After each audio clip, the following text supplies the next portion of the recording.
do something that's been driving me nuts. I have this made in Japan. The hell's it called again? I have this made in Japan freaking Arbor Press, and I've been wanting to clean off one piece here. I'll show you. It's been driving me nuts. See right here? It's all mushroom, like someone's been beating it with a hammer. I'm pretty sure that's not supposed to be like that, because I should probably, it gets stuck right there. It's not supposed to go any further, so I want to take it apart. I want to just grind this down and make it look a little more pretty, because it's sharp too. You could tell it's been marshaled up. Right, somebody beating it. People should be beating on frickin' these things. So anyway, yeah, I guess that's the screw tightener. So yeah, I'm going to take it apart. I'm going to take the front off, grind it down on the grinder here, and put it back together. So hold on a second. Yep. So apparently, what I've noticed here, believe it or not, all these screws are not even tight.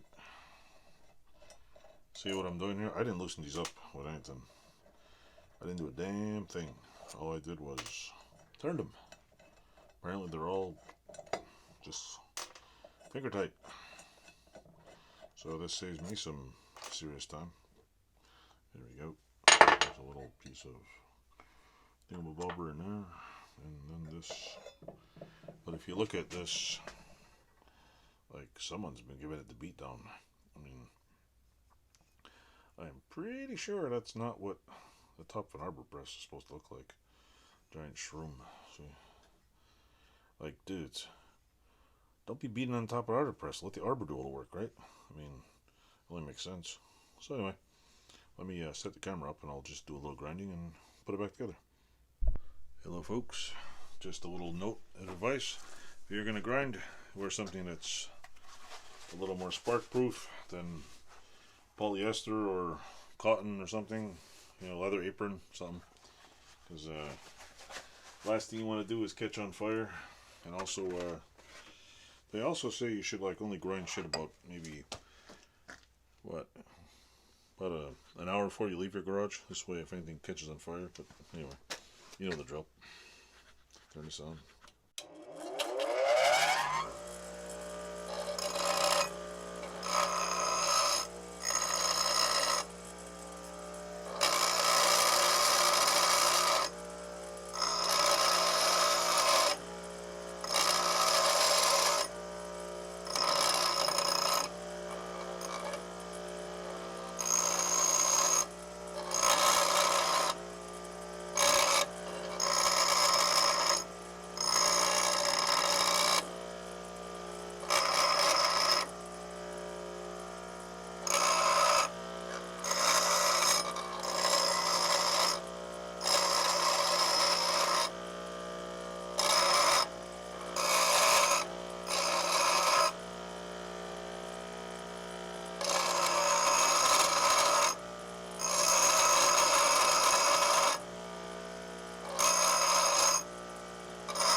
So anyway, I kind of took a piece of it off.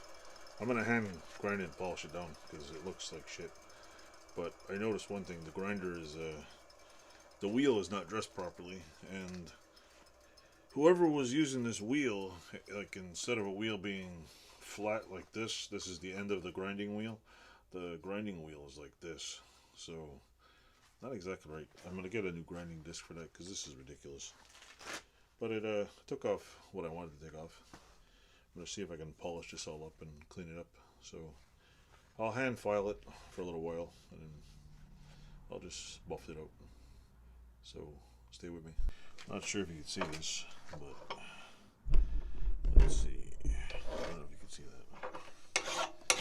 Hand filing this thing. Sometimes I like to hand file stuff because you just can't get the same. Might take me a while. Let's see, it's coming off. I mean, it's not always perfect when you. I mean, it doesn't have to be perfect, but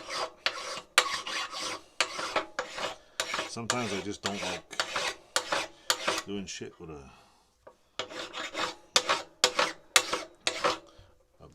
rotating grinder because you can't get the. I mean, you could, I mean, take your time, you get the level of perfection you want, but not so much perfection, but just I find a lot of times you can't get the right amount of. You'll take too much off or take too little off, and this way you can just slowly grind off. Plus, you know, I think using a file is probably an art that's dead by now. I know hand making tools is a dead art, pretty much.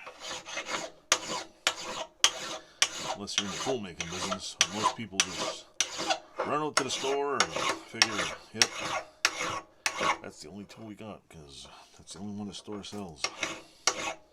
But I noticed on a lot of channels I watch, a lot of dudes on there, hey, you don't have a tool? Let's just make a new one. Which is cool because it's people these days don't know how to do a lot of shit. Let me start this way. Yeah. I don't know if you can see that.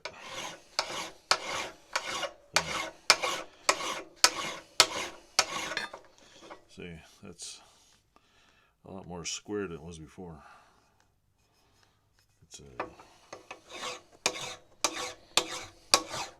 It's not as mushroomed. See, now it's nice and flat. Or as we used to like to call it back in the day, it's flush. It's nice and flush.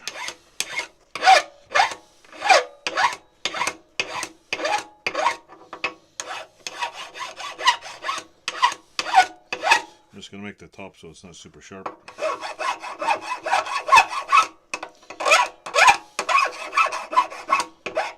I wonder if you could buy a new one like this. I mean, I could probably buy a new one, but I mean, oh, this one works fine. See, there's a little bit of burring in here too. What's that? Shrooming. It's kind of a bit of a mushroom on the end. Give it a little pick me up. There we go. Jesus, what the hell did they do to the bottom? Oh my god, this thing is ugly. This thing is UAF.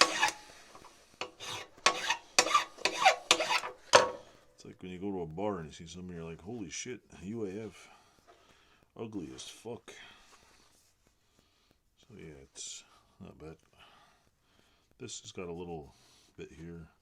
This side's got a little bit on the corner here. I don't know how many people want to watch me filing, but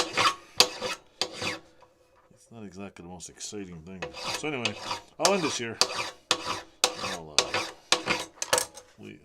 I'll show the results in a minute. Let's see. Like this. This is what I compared to before and after. It's a lot more square. I'm gonna buff it now. Give it a quick polish. It's nice and hot. Just gotta clean the teeth out. Teeth are kind of dirty, but yeah, it's a little shinier. Top is not super mushroomed. It's nice and smooth now, which is cool. It's not perfect. It's got a score mark in here. It's got scratches and stuff, but it's a lot cleaner. So anyway, I'm gonna put it back in the gizmo in a second. I just cleaned the jaws out here. Look at that. So, not brand new. Got a couple of scrapes in here, but it's nice and smooth now. So yeah, clean the jaws out. It's much prettier. Yay.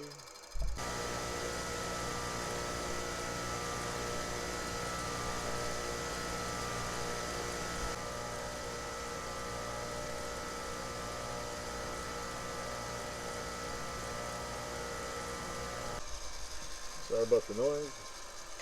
Sorry about that noise, but see, I cleaned this up too. That was the before, and that was the after. I just wire brushed it. That's all I did.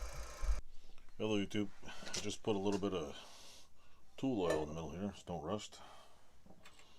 There's this little metal piece here that clearly is all messed up, but I'm gonna put it back in here. I'm not doing a total restoration on this thing yet. I'm just trying to get it to be a little less shitty than it was before. Put a little bit of oil on here, just a little drop. I just don't want it to rust again and get all dirty and shit. So I just put a little bit of tool oil in there. And I'll put this back here. I'll run the, what do you call it? Put this piece in here for now. Oh, wait a minute. Wrong way. Duh. So I'm just going to put that in there. And where the hell did I put the little bar? Put the bar in here. And I just basically put this on here like that. Should be a little bit better. I'll put the screws in exactly the way I found them. These are little brass screws here. But I bought this for $100. I mean, if you want a good Dake one or a Greenerd one, they're like $200, $300, $400. And as much as I would like one of those, I can't afford it. I mean, for what I do with it, it's not worth me to buy it. I mean, I do see Dake 2-ton arbor presses on eBay with, yeah, okay, they're $100 with like $200 shipping from Timbuktu or whatever. So yeah, see, whee! No, I mean, it doesn't go all the way down. It's not supposed to, but at least it's not a giant mushroom head here. And this thing, I need to buy a collar for right here, 3/4 inch collar. And I think this little gizmo here needs a new screw. So. But it's got a couple little battle scars here. I'm sure when I repaint it, I'll take it apart. I'm just gonna grind this down so it's smooth, and that's it. It's a good little toy. Does the job. Thanks for watching, and I hope you I'm gonna repaint this. I think it's a 1/2-ton press. I don't know. I'm not sure. But I read online that they're made pretty good. I honestly didn't want a Chinese. Not that I'm against Chinese tools. Chinese make a lot of good stuff. I just like some things I like American made. You can buy an old American made one. Why the hell not? You know, what was that? Cool factor, kudo points, whatever you want to call it. Thanks a lot. Follow the bouncing finger and enjoy.